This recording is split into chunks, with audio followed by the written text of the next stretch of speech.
Whitman Direct Action seems sort of unique in the sense that they do things, that they're very goal-oriented, that you actually go to other countries and do these projects.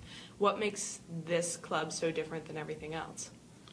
Well, I will say, just to be fair, for example, YDI Youth Development Initiatives is doing, doing stuff as well, and there are other organizations that really are doing things. But I do think that Whitman Direct Action really does sort of the building a home for a family and like actually changing their lives, or hosting biodiesel conferences, like an international biodiesel conference where people from, all over Central America come, helping found resource centers, hosting a conference in India. Those sorts of things are, they sort of go outside of what is sort of supposed to be possible for a college student. And those first two projects, the biodiesel project and the Build House project, came out of very organic experiences abroad, living and traveling in Central America, meeting people, and then those encounters sort of giving way to projects.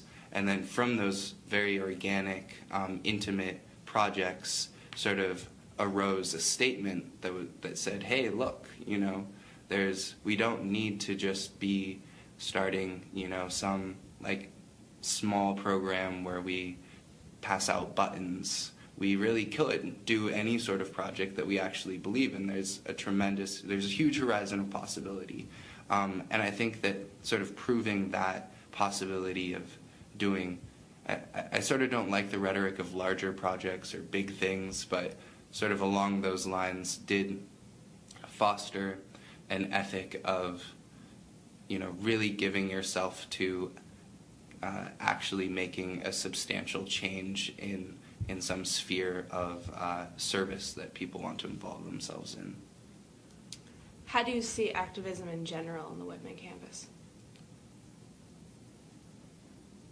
I mean, it's mixed. I'd be lying if I didn't say that I think that there is a good amount of activism that's not really doing anything. I also think at the same time there's a lot of great stuff as well. For example, James Most did this project called, I think it was Lawns Not Backyards, where he got college students to raise chickens, and I was part of that, and he essentially did all of the legwork, and it was a deeply profound experience for me, slaughtering chickens and raising them, and I essentially never eat meat now, and always bless my meat when I eat it. So I think that there is sort of the problem of the manufacturing of a good conscience, as Tom Davis, one of my philosophy professors, likes to put it. What is that, manufacturing of a good conscience? It's just the sort of involving yourself in some sort of club or organization or cause where it's sort of telling you that you're living a good life or doing things the right way, and that is sort of allowing you to feel good about yourself and what you're doing with your life, so you stop being as critical about your own actions as you should. For example, you donate $15 to the Sierra Club, you get your tote bag, you get a pin, you sign a couple petitions that people are tabling and read, and all of a sudden you don't think about the fact that instead of walking to read, you drive, or every spring break you fly back home to Seattle, or pretty much every element of your life is affecting people negatively. So it sort of creates a situation where people stop being real with themselves because they're involved in a couple good causes. For me, for example, after the Build a House project, my dad said, Joseph, some people, they go their whole lives and they never do something as good as that. And that was sort of the manufacturing of my own good conscience. And for a while I sort of became stuck in this yay, I've sort of done good in my life. Like, I can be done. And it took me a while to realize that that is a very silly perspective on things, but I think that that's a problem. What kind of, I don't know if I don't think this is a very easy question, or may not even have a very good answer, but what would be the defining or separating characteristics in between something that you see having an impact and things that don't? I think that, I think that what I'm afraid of is coming across as sounding like, if you aren't doing big things, you aren't doing real things. And that's not what I think. But I think that it's about people coming from a place where they're actually inspired and impassioned and believe in the cause that they're doing. And as long as those things are happening, they're going to be doing real and big things. But the problem is that people sort of come from this place of obligation or this need to satiate some desire to be in the club of do-gooders.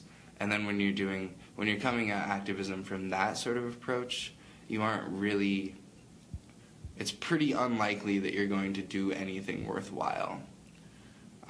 So that would be sort of my first piece of advice, is actually believe and care about what it is that you're doing. For example, James Most with his front lawns, not backyards. Or James, if you're listening, I'm sorry for butchering your title. He really did believe in, getting people to have that ethic of raising their food and developing an intimacy with it. And that, isn't like a big thing, but it was very real, and it ultimately was big because it was a very powerful experience for himself and the people involved. How have you balanced your schoolwork? Because it seems like a lot of things dissipate once papers start and exams start. How has Whitman Direct Action, especially, I haven't been involved with, well, I wasn't really involved with Build a House either, but I was sort of in the general vicinity during Build a House, and I know how time-consuming it was. Right. How did you balance your schoolwork with that to have that project stay strong?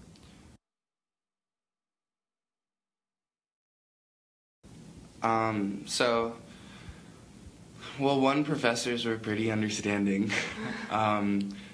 Secondly, it did mean not having weekends and evenings. It took a lot of,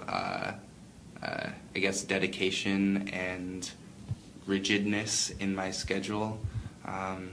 It was really hard, and it was trying to cram in more than a day normally allows. With the Build a House project, with the biodiesel project, Kurt Bowen and I, the other co-founder of Whitman Direct Action, we both had to incomplete two of our classes. Maybe he had to incomplete 3, because it was just too much to do both. We couldn't do both at the same time. Since then, we've sort of implemented an ethic of getting independent studies that are oriented towards what we're doing in Whitman Direct Action, so that it's experiential learning, not just Whitman Direct Action on its own. And that's been great, because all of a sudden you have like a 2-credit or a 4-credit class that is oriented towards the work that you're doing in WDA, so that you sort of get like a 2-for-1 deal, and that makes it actually feasible, because WDA is at least 14 hours of work a week,